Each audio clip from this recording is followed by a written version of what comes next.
దావీదు వంశంలోను గోత్రములను పుట్టినవాడు గనుక తనకు భారీగా ప్రదానం చేయబడి గర్భవతి ఉండిన మరియతో కూడా ఆ సంఖ్యలో రాయబట్టుకు గలీలోని నజరేతు నుండి యూదయలోని బెత్లెహేము అనబడిన దావీదు ఊరికి వెళ్ళుడు. దేవునికి స్తోత్రం.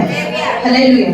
ప్రార్థన చేసుకున్నాం. పరిశుద్ధుడా, ప్రేమ కలిగిన తండ్రి, దయగలిగిన ఆయన, నమ్మకమైన దేవా, అయ్యా ప్రభా, ఇప్పటి వరకు ఈ రీతిగా పాటలు మీరు తోడుగా ఉన్నారు, ఆరాధనలో మీరు తోడుగా ఉన్నారు.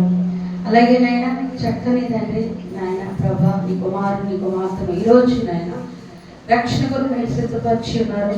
సాక్షి వరకు కూడా మీరు మహిమ పొందుతూ ఉన్నారు. మీకు స్తోత్రాలు, వందనాలు తండ్రి. అయ్యా ప్రభా, నీ వాక్యం ద్వారా కూడా మీరు నాతో మాట్లాడమని, ప్రభాని మీరు అయిన సంగతులు మాకు తెలియజేయమని, నా నోటికి మీరు తోడుగా ఉండుగా మీ సహాయం అనుగ్రహించమని, విని వారెల్లరూ నాయన ఆసక్తిగా విని ఆశీర్వదించబట్టుకు సహాయం చేయమని యేసు పరిశుద్ధ నామమున వేడుకుంటున్నాను కన్న తండ్రి. ఆమేన్. హల్లెలూయా. దేవునికి స్తోత్రం. చూద్దాం ఇప్పుడు మత్తయి సువార్త వద్దాం.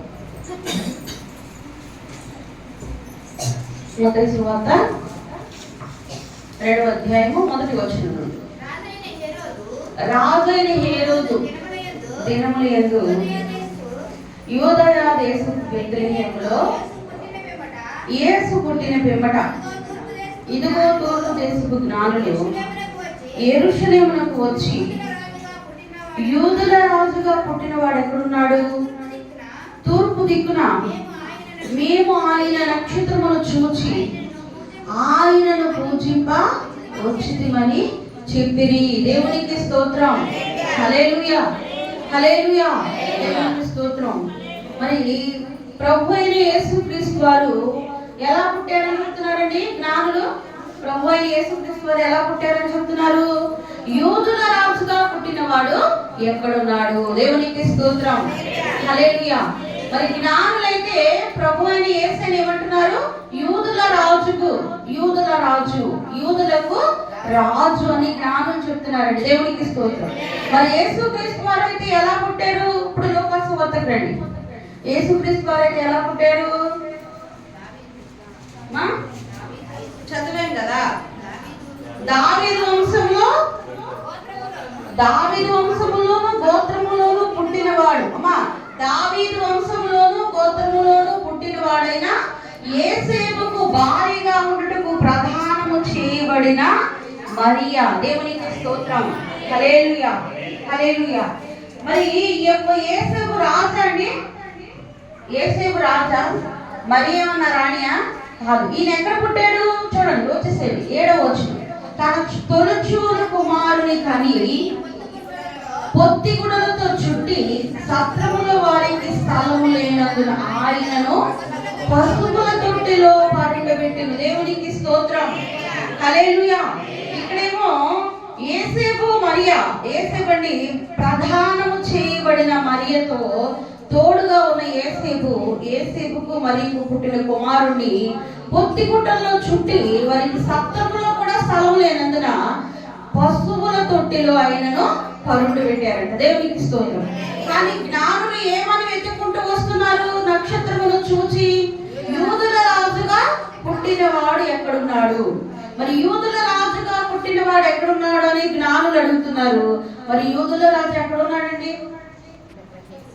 చెప్పాలి, ఎక్కడున్నాడు? పశువుల తొట్టిలో ఉన్నాడు. దేవునికి స్తోత్రం. హల్లెలూయా.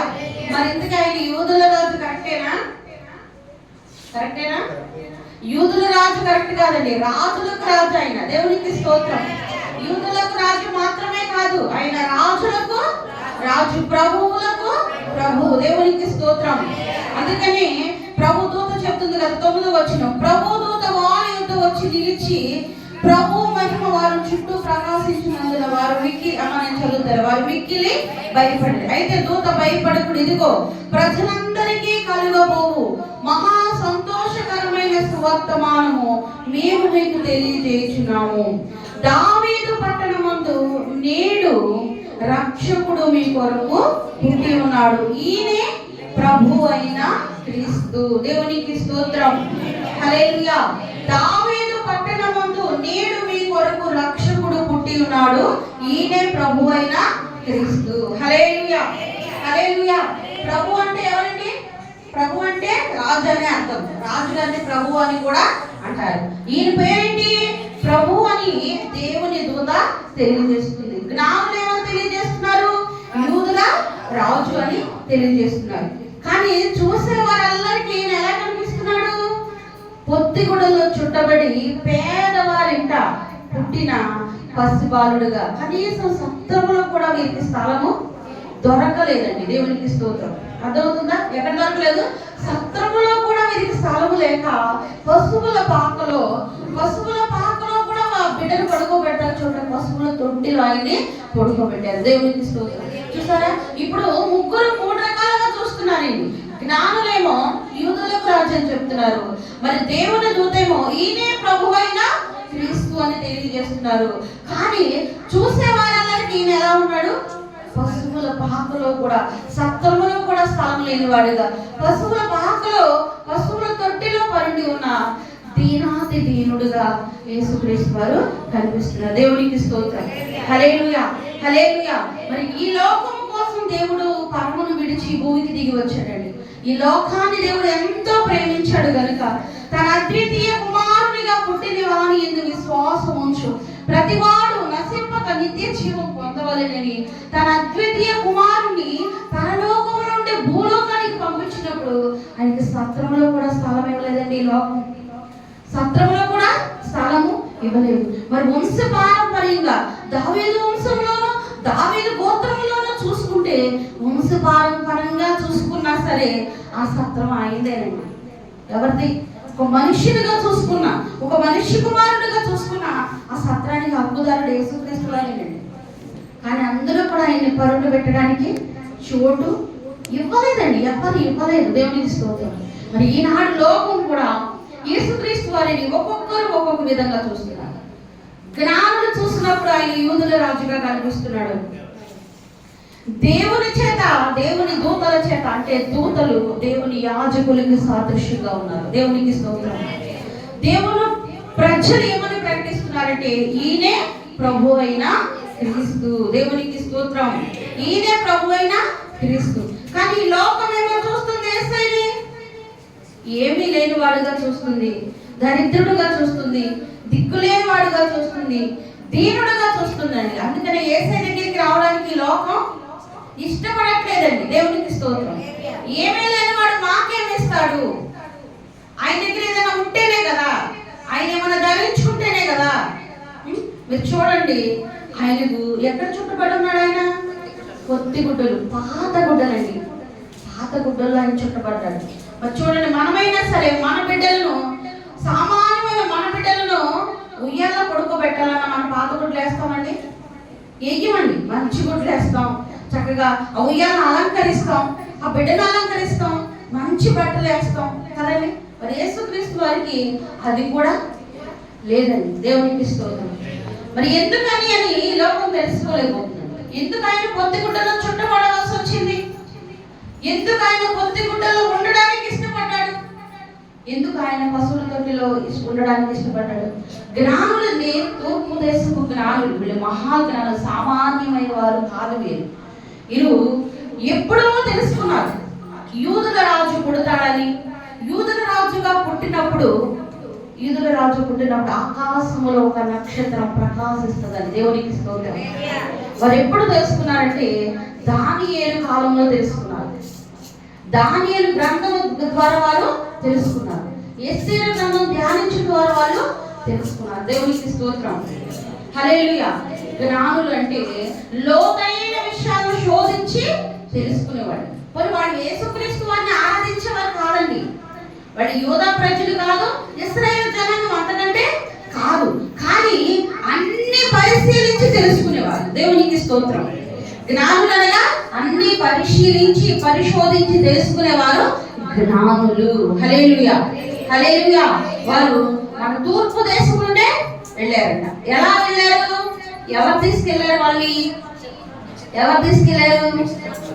ఆకాశంలో ఒక నక్షత్రం ప్రకాశిస్తూ కనపడిందంట. దేవునికి స్తోత్రం. నక్షత్రాలు అన్ని ప్రకాశిస్తాయా? అన్ని ప్రకాశిస్తాయా? చెప్పాలి. ప్రకాశించు. దేవునికి స్తోత్రం. నక్షత్రము నక్షత్రం లాగానే ఈ నక్షత్రము వెలుగులతో ప్రకాశిస్తుందంట. అంటే వెలుగులతో ప్రకాశిస్తామంటే ఆ నక్షత్రం ఆకాశంలో వెలుగుతున్నప్పుడు ఆ వెలుగంట ఈ జ్ఞానులు హృదయాన్ని తాకిందంట. దేవునికి స్తోత్రం. ఎవరిని తాకింది? ప్రపంచంలో చాలా మంది ఉన్నారు, ప్రపంచం చాలా మంది ఉన్నారు, కానీ ఆ నక్షత్రమును చూసింది ఈ జ్ఞానులు మాత్రమే. ఆ వెలుగు, ఆ కిరణాలు, ఆ ప్రకాశం వచ్చి వీరి హృదయాన్ని తాకి వీరి మనోనేత్రాలు తెరవబడిని. ఇదిగో యూదుల రాజు జన్మించాడు. హల్లెలూయా, హల్లెలూయా. లోక రక్షకుడు జన్మించాడు. ఆయన కేవలం యూదుల రాజు అయితే ఆయనను ఆరాధించడానికి రాడండి. రాజును ఆరాధిస్తారు, ఎవరన్నా పూజిస్తారా? కానుకలు తీసుకెళ్తారు రాజుగారికి, అవునా? విలువైన వస్తువులు తీసుకెళ్తారు, కానుకలు తీసుకెళ్తారు, కానీ పూజించరు కదా. దేవునికి స్తోత్రం. ఈయనెవరు? లోక రక్షకుడు, సర్వోన్నతుడైన దేవుని కుమారుడని వారు తెలుసుకుని ఆ నక్షత్రం వెలిగి ఆ కిరణాలు వీరి హృదయంలో ప్రకాశించినప్పుడు వీరు ఆకర్షించబడ్డారు. దేవునికి స్తోత్రం. హల్లెలూయా. ఆకర్షించయ్యా, ఆకర్షించయ్యా అని మనం ప్రార్థన చేస్తాం. ఆకర్షణ అంటే ఏంటో తెలుసా? ఏంటో చెప్పరా? మీ హృదయం మిమ్మల్ని బలవంతం చేస్తుంది. మీ హృదయం ఏం చేస్తుంది? మిమ్మల్ని బలవంతం చేస్తుంది అన్నమాట. ఆ నక్షత్రం ఆకాశంలో ప్రకాశించడం మొదలైంది.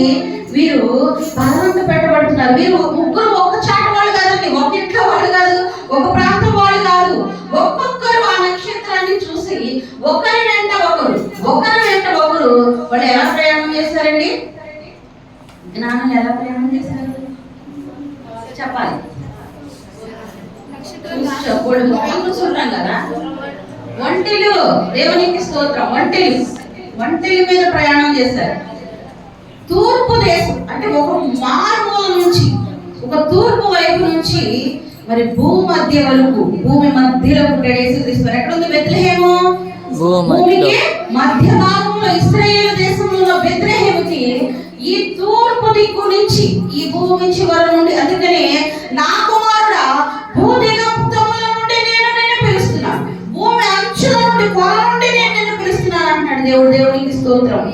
ఎక్కడ నుండి పిలుస్తున్నాడు? పక్కన ఉన్నప్పుడు కాదు పిలిచేది, భూమి అంచులు ఉన్నాడంట. జారిపోతానికి కొంచెమే ఉందంట అవకాశం, ఇంకా కొంచెం ఆలస్యమైతే జారి పోతాడు. దేవునికి స్తోత్రం. నా కుమారుడా భూదిగంతముల నుండి, భూమి అంచుల కొన నుండి నేను నిన్ను పిలుస్తున్నాను, నేను నిన్ను ఏర్పరచుకున్నాను. హల్లెలూయా, హల్లెలూయా. ఎంత గొప్ప దేవుడు అండి. తూర్పు దేశము నుండి ఆ నక్షత్రమును చూసి, ఆ నక్షత్రము చేత ఆకర్షించబడి, ఆ నక్షత్రము చేత నడిపించబడి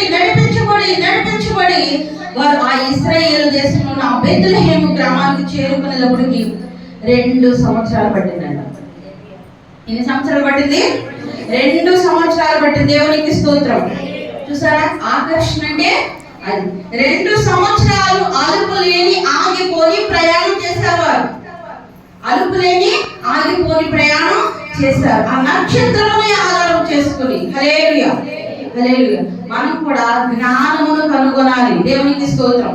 ఆయన ఏమంటున్నాడు? వెండిని కనుగొన్నట్టు, దాచబడిన ధనములు కనుగొన్నట్లు, రక్తములు కనుగొన్నట్లు, వైఢూర్యములు కనుగొన్నట్లు నన్ను మీరు కనుగొనండి. దేవునికి స్తోత్రం. మనం ఎంత కనుగొంటే కనుగొనగలమండి దేవుడిని? దేవుడు నాకు తెలుసండి అని చెప్తాం. ఏం చెప్తాం? దేవుడు నాకు తెలుసు, యేసయ్య గురించి నాకు తెలుసు. ఎంత తెలుసు అండి? ఎంత తెలుసు మనకి? ఒక గుప్పుడు ఇసుక తీసామనుకోండి, అందులో ఒక 10 రేణువులంతా కూడా మనకు తెలియదు. అయినా సరే మనం దేవుడిని ఏం చేస్తున్నాం? ఆ మిడిమిడి జ్ఞానంతోనే దేవుడిని ప్రేమిస్తున్నాం. ఎంతగా ప్రేమిస్తున్నాం? వదిలిపెట్టలేని అంతగా ప్రేమిస్తున్నాం. ఇంకా నువ్వు పూర్తిగా తెలుసుకోగలిగితే, ఇంకా నువ్వు పూర్తిగా ఆయనకి ఆకర్షింపబడగలిగితే, ఇంకా నువ్వు పూర్తిగా ఆయనకి లోబడిపోగలిగితే, ఇంక ఎంత గొప్ప ధన్యత నీకు. దేవునికి స్తోత్రం. హల్లెలూయా, హల్లెలూయా. జ్ఞానులట ఆయనను పూజించడానికి వచ్చారు, ఆయనను ఆరాధించడానికి వచ్చారు. దేవునికి స్తోత్రం. క్రిస్మస్ అనగా, క్రిస్మస్ అంటే ఏంటండి? చెప్పండి. క్రిస్మస్ అంటే ఏంటి? Happy Christmas. హ్యాపీ క్రిస్మస్ ఏంటి అంటే ఏంటి? ఆనందించండి. పౌలు గారు ఏం చెప్తున్నారు? ఆనందించండి, ప్రభువునందు ఆనందించండి, ఎల్లప్పుడూ ఆనందించండి. మరలా చెప్పుచున్నాను. దేవునికి స్తోత్రం. ఇప్పుడు ఎన్నిసార్లు చెప్పాడు? ఆనందించండి, ప్రభువునందు ఆనందించండి, ఎల్లప్పుడూ ఆనందించండి, మరలా చెప్పుచున్నాను ఆనందించండి. దేవునికి స్తోత్రం. హల్లెలూయా. ఆనందించగలిగినంత ఉన్నాడండి ఆ దేవుడు. మన దేవుడు మనల్ని ఆనందింపజేసే దేవుడు.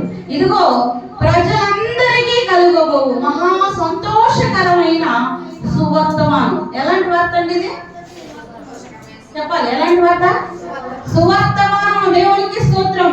యేసుక్రీస్తు పుట్టడం సువార్తే, యేసుక్రీస్తు వారు మరణించడం కూడా చెప్పాలి. ఏమంటారు? యేసుక్రీస్తు వారు మరణించిన రోజున ఏమంటారు? చెప్పాలి. Good Friday. గుడ్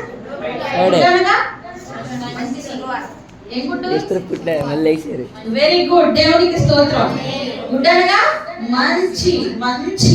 ఇక్కడ ఆయన పుట్టడం కూడా నీకు సంతోషకరమైన సువార్తమానమే, ఆయన మరణించడం కూడా నీకు మంచి సువార్తమానమే. దేవునికి స్తోత్రం. ఇప్పుడు ఆయన చూడేముందా? ఏమైనా ఉందా? ఏమైనా. దేవునికి స్తోత్రం. హల్లెలూయా. యేసుక్రీస్తు వారి పేరేంటి? మంచివాడు. ఆయన పేరేంటండి? మంచితనం అంటే ఏంటి? మంచితనం అంటే ఏంటంటే యేసయ్యే మంచితనం. మంచితనానికి అర్థమే మంచితనం ఆయనలో లేదండి. మంచితనమే ఆయన, ప్రేమే ఆయన, శుభమే ఆయన, సంతోషమే ఆయన, మేలే ఆయన. దేవునికి స్తోత్రం. హల్లెలూయా. జ్ఞానులు యూదుల రాజుని కనుగొని నక్షత్రము చేత ఆకర్షించబడి ఆయనను ఆరాధించడానికి వచ్చారు, ఆయనను పూజించడానికి వచ్చారు. మరి గొల్లలు ప్రభు చేత పిలువబడి ప్రభు దేవుని దూత చేత దేవుని వర్తమానాన్ని అందుకుని, చూడండి ప్రభు మహిమ చెప్తున్నాడు. దేవుని దూత చెప్తున్న లోకాసు వార్త 7వ అధ్యాయం 2వ అధ్యాయం 7వ వచనం. నేను చదివేస్తాను, మీరు వినండి. నాకు 2వ అధ్యాయం 7వ వచనం. తన తొలిచూరు కుమారుని కని. యేసుక్రీస్తు వారు ఎన్నో కొడుకండి మరికి? తెలుసా మీకు? మరికి ఎంతమంది కొడుకున్నారు తెలుసుకొని? ఒక్కగానొక్క కుమారుడా? ఏకైక కుమారుడా? ఎంతమంది కొడుకులు ఉన్నారు? 2. తెలుసా? యేసయ్యకి తమ్ముళ్ళు ఉన్నారు, చెల్లెళ్ళు కూడా ఉన్నారు. దేవుని స్తోత్రం. తల్లులు కూడా. నేను కూడా యేసయ్య చెల్లి. దేవుని స్తోత్రం. కాదా? చెప్పరా? దేవుని స్తోత్రం. ఎవరైతే నా మాట విని వాటి అన్ని విశ్వాసించి వాటిని గైకుంటారో వారే నా అన్నదమ్ములు, వారే నాకు చెల్లెలు, వారే నా తండ్రులు అంటున్నాడు దేవుడు. దేవుని స్తోత్రం. నేనైతే ఆయన చెల్లిని.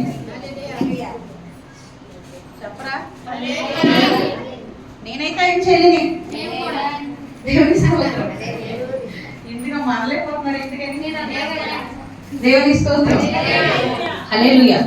తన తొలిచూలు కుమారుని కని పొత్తి గుడ్డలో చుట్టి సత్రములో వారికి స్థలము లేనంత ఆయనను పశువుల తొట్టిలో పరుండబెట్టెను.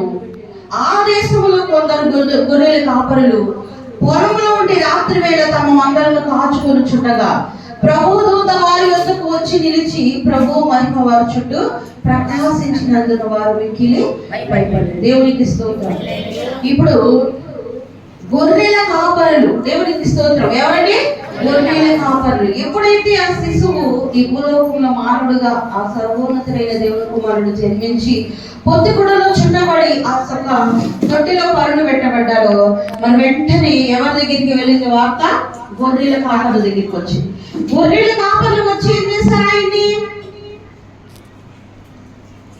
గొర్రెల కాపరులు వచ్చి ఆయనను సాగిలపడి ఆరాధించారు. దేవునికి స్తోత్రం.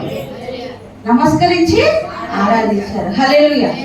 మీరు సాగిలపడి నమస్కరించి ఆరాధించారా? సాగిలపడి. దేవునికి స్తోత్రం. సాగిలి పడడానికి సాదృశ్యం ఏంటంటే నన్ను నేను మీకు సమర్పించుకుంటున్నాను. నన్ను నేను మీకు సాగిలి పడటం అంటే మనల్ని మనం ఆయనకి అర్పించుకున్నాడు. దేవునికి స్తోత్రం. అదేంటండి? పశువు తొట్టులో పొత్తిగుడ్డలో మురికి గుడ్డలో ఉన్న ఆ బిడ్డకి సమర్పించుకుంటే ఏం చేస్తాడు ఆ బిడ్డ? ఏం చేస్తాడు చెప్పాలి? ఏం చేస్తాడు? బిడ్డకు సమర్పించుకుంటే, పొత్తుగుడ్డలో ఉన్న పసిగుడ్డుకు సమర్పించుకుంటే ఏంటి ఉపయోగం? బాలుడు కాదమ్మో బలవంతుడు యేసు, పసివాడు కాదమ్మో పరమాత్ముడు క్రీస్తు. బాలుడు కాదు ఆయన, ఎవరు? బలవంతుడైన దేవుడు. బలవంతుడు కాదు, బలవంతుడైన దేవుడు. పసివాడు కాదు, అక్కడ పరమాత్ముడు. పరమాత్ముడు నీ కోసం నా కోసం దిగి వచ్చాడు. పొత్తిగుడలో శిశువులు మాత్రమే చూస్తే నువ్వు ఏం సమర్పించు